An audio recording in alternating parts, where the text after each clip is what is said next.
नमस्कार दोस्तों। इस शारदीय नवरात्र का अंतिम दिन और नवरात्र के अंतिम दिन माँ सिद्धिदात्री की पूजा होती है। नव दुर्गाओं में माँ सिद्धिदात्री अंतिम है और 8 देवियों की पूजा उपासना अगर आपने नहीं भी की है तो सिर्फ सिद्धिदात्री माँ की पूजा करने से आपकी तमाम इच्छाएं पूर्ण हो सकती है। देवी पुराण के अनुसार भगवान शिव ने इन्हीं की कृपा से सिद्धियों को प्राप्त किया था और इन्हीं की कृपा से भगवान शिव को का जो आधा शरीर है वो देवी का हुआ था। इसी कारण वे लोक में अर्धनारीश्वर नाम से प्रसिद्ध भी हुए हैं।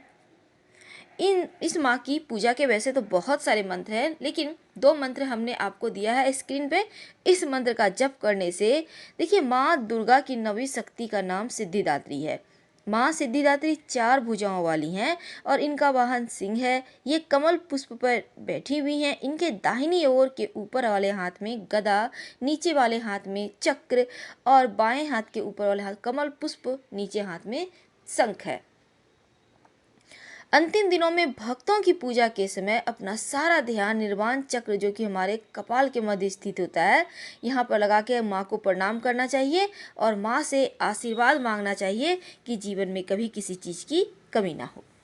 दोस्तों, अगर आप माँ सिद्धिदात्री को एक नारियल अर्पित करते हैं और फिर इस नारियल को उठाकर लाल कपड़े में बांधकर अपने पास सुरक्षित रख लेते हैं, अगली नवरात्रि तक आप चाहें तो पूजा स्थान पर भी रख सकते हैं या अपने धन के स्थान पर भी रख सकते हैं। देखिए, धन के स्थान पे थोड़ा संभाल के रखिएगा, क्योंकि पानी वाला नारियल थोड़ा रखना कठिन होता है, क्योंकि कभी कभी सड़ने के बाद से जल निकलने लगता है। तो ठीक से रखिएगा, घर में सुख शांति समृद्धि बनी रहेगी और आती रहेगी। तो याद रखिए, एक नारियल माँ के चरणों में अर्पित करने के बाद आपको वापस लेना है और लाल कपड़े में बांधकर अपने पास सुरक्षित बनाए रखना है। तो आप ये 2 उपाय करें, मंत्र का जप करें। हमने 2 मंत्र दिया है, अपनी सुविधा अनुसार कोई भी मंत्र जप कर सकते हैं, जैसे या देवी सर्वभूतेषु माँ सिद्धिदात्री रूपेण संस्थिता नमस्तस्यै नमस्तस्यै नमस्तस्यै नमो नमः। एक और मंत्र हमने दिया, तो ओम ऐं ह्रीं क्लीं सिद्धिदात्रै नमः। आप कोई भी एक मंत्र जप करें, माँ की कृपा भर भर कर बरसेगी। और याद रखिए, आज के दिन अपने घर के मुख्य द्वार पर बंधनवार जरूर लगाइएगा। 9 आम के पत्ते और 9 पान के पत्तों से बंधनवार बनाकर अपने घर के मुख्य द्वार पर लगाएं। और माता रानी पूरे 9 दिनों तक हम सभी पर कृपा बरसा ही रही हैं। 8 दिनों तक बरसा चुकी, अब 9वें दिन भी हमारे तमाम मनोकामनाओं को पूर्ण करेंगी। लेकिन क्या आपको पता है, माँ को भोग में सिर्फ एक चीज़ ऐसी है जिसे आप जरूर लगाइए, और वो चीज़ है पान के पत्ते। जी हाँ दोस्तों, माँ को पान के पत्ते अगर आप इस दिन अर्पित करते हैं तो यकीन मानिए, जीवन की आधी समस्या तो यूं ही खत्म हो जाएगी। लेकिन करेंगे क्या, उसके पहले हम जानते हैं। देखिए, अगर हम देवी पुराण की बात करें तो भगवान शिव ने आधा शरीर, वो भी माँ सिद्धिदात्री की कृपा से ही उनको मिला है, और अर्धनारीश्वर रूप जिसे हम कहते हैं, भगवान शिव को भी सिद्धियों की प्राप्ति माँ सिद्धिदात्री की कृपा से ही मिला था। सच्चे मन से अगर आप पूजा करते हैं तो आपको 9 वरदान भी मिलता है। दोस्तों, इस दिन अगर आप एक नारियल संकल्प लेकर माँ को अर्पित करते हैं तो यकीन मानिए, जीवन की समस्त मुश्किलें आपकी खत्म हो जाती हैं। माँ की पूजा करने की सही तरीका क्या है, सबसे पहले तो आप ये जान लें। वैसे तो तमाम तरीके से हम माँ को मनाते हैं। माँ को इत्र जरूर अर्पित करें। इत्र यानी सुगंध जिसे कहते हैं, वो गुलाब का हो, चंदन का हो, और अर्पित करने के बाद उसके बाद आप अपने पास रख लीजिएगा। और समय समय पर इत्र को रुई में लगाकर आप अपने पॉकेट में, पर्स में रखिए। यकीन मानिए, आपको ये इत्र लगाना माँ का जो रक्षा कवच है आपके शरीर का, वो माँ की तरफ से आपको मिलेगा और कोई भी आपका कुछ भी नहीं बिगाड़ पाएगा। तो इस बार ऐसा ज़रूर करें। और आपको हमारे बहुत सारे दर्शक कह रहे हैं, अगर वास्तु दोष हो तब क्या करें। अगर आपके घर में वास्तु दोष है, तब ऐसे में घर में धन आने के लिए, नकारात्मक ऊर्जा दूर करने के लिए, बरकत के लिए, घर में कलह क्लेश ना हो, इसके लिए आप बंधनवार लगाइए। बंधनवार तो आप समझते ही होंगे, मेन गेट में लगाया जाता है ना, तोरण जिसे कहते हैं, बस वही। लेकिन लगाएंगे कैसे, 9 आम के पत्ते और 9 पान के पत्ते ले लें। या आपको कोई एक ही मिलता है तो वो भी चलेगा। अब इसको लाल धागा या फिर किसी रस्सी डोरी के सहारे बांध कर गूंथ कर आप इसके तोरण बनाइए और अपने द्वार पर लगाइए। आज नवमी तिथि के दिन यकीन मानिए घर के मुख्य द्वार पर इसे स्थापित करने से जीवन की आधी समस्या, आधी लड़ाई तो आप ऐसे ही लड़ लेंगे। हम बात कर रहे थे पान के पत्ते की। माँ को 9 पान के पत्ते और 9 पान के पत्ते के ऊपर 9 सुपारी रखकर जरूर आप माँ को भोग लगाइएगा। आप मंदिर में भी कर सकते हैं, घर में भी कर सकते हैं, आपकी पूजा तभी पूर्ण होगी। आप 9 दिनों तक कितना भी पूजा किए, लेकिन अंत में अगर पान सुपारी का भोग नहीं लगाते तो पूजा अधूरी रह जाती है। इस बात का हमेशा ही ध्यान रखें। और साथ ही साथ यहाँ पर क्या है, माँ को आप कमल के पुष्प अगर अर्पित करते हैं या लाल गुड़हल के पुष्प, तो फिर माता की कृपा तो बरसनी ही है। नवमी तिथि के दिन समस्त मनोकामनाओं की पूर्ति के लिए आप माँ दुर्गा को कमल का पुष्प जरूर अर्पित करें। हम आपको पहले ही बता देते हैं, क्योंकि नवमी की पूजा में कमल का पुष्प अर्पित करने से आपको पूरे 9 दिनों का जो अगर आप पूजा पाठ नहीं भी किए हैं तो उसका भी आपको फल मिल जाएगा। देखिए, देवी के संपूर्ण स्वरूप हैं देवी सिद्धिदात्री, और केवल इस दिन माता की उपासना करने से संपूर्ण नवरात्रि के उपासना का आपको फल मिलता है। और ये पूजा नवमी तिथि पर की जाती है। इसको महानवमी भी कहते हैं। महानवमी पर शक्ति की पूजा भी की जाती है।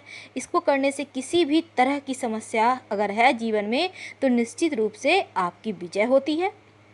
नवमी के दिन महासरस्वती की भी उपासना करने का वैसे विधान है, लेकिन आज हम बात कर रहे हैं लौंग की। करेंगे क्या? इस लौंग का क्या उपाय करें कि जीवन की समस्त बाधाओं से आप मुक्त हो जाएं। वैसे तो हमने पहले भी बताया था ये उपाय, अब अंतिम दिन बचा है आज के दिन ये उपाय करने के लिए। और आप करेंगे क्या? सबसे पहले तो माँ सिद्धिदात्री को आप जैसे पूजा करते हैं एक घी का दिया जलाइए। अगर संभव हो तो कमल का पुष्प अर्पित कीजिए, नहीं तो आप कम से कम इस दिन माता रानी को गुड़हल का पुष्प या लाल गुलाब का पुष्प जरूर अर्पित करें। अगर वो भी संभव नहीं है तो आंखें बंद करें और मानसिक रूप से आप सोचें कि आप माता को कमल चढ़ा रहे हैं, तो सच में वो चढ़ जाएगा, यकीन मानिए। आज के दिन हमने कहा लौंग का उपाय। लौंग का मतलब शत्रुओं पर विजय प्राप्त करने का उपाय। देखिए, इस दिन हवन यज्ञ होता है, आपको तो पता ही है। अब ये आपको उपाय करना है, आप कभी भी कीजिए अपने घर में, लेकिन जब भी आसपास के कहीं मंदिर में हवन की अग्नि जलेगी या फिर आप अपने घर में ही हवन करते हैं तो अति उत्तम है। आप सबसे पहले तो माँ के सामने एक घी का दिया जलाकर बैठें। अब माँ को 108 लौंग आपको अर्पित करना है और अर्पित करेंगे। एक मंत्र है, आप सामने स्क्रीन पर देख सकते हैं, ओम ऐं ह्रीं क्लीं चामुंडाय विच्चे। एक लौंग अर्पित किया, ये मंत्र बोला, फिर से लौंग लिया, फिर ये मंत्र बोला, ऐसे करके 108 देवी के चरणों में चढ़ाएं। अब सब लौंग उठा लें और ये जो आपने यज्ञ किया है, अगर घर में किया है तो उत्तम, नहीं तो मंदिर में कहीं हो रहा है हवन, जाकर वहाँ उस 108 लौंग को डाल दें। यकीन मानिए शत्रु विरोधी शांत हो जाएंगे और जीवन में कहीं कोई दिक्कत परेशानी बाधाएं नहीं रहेगी, वो भी दूर हो जाएगी।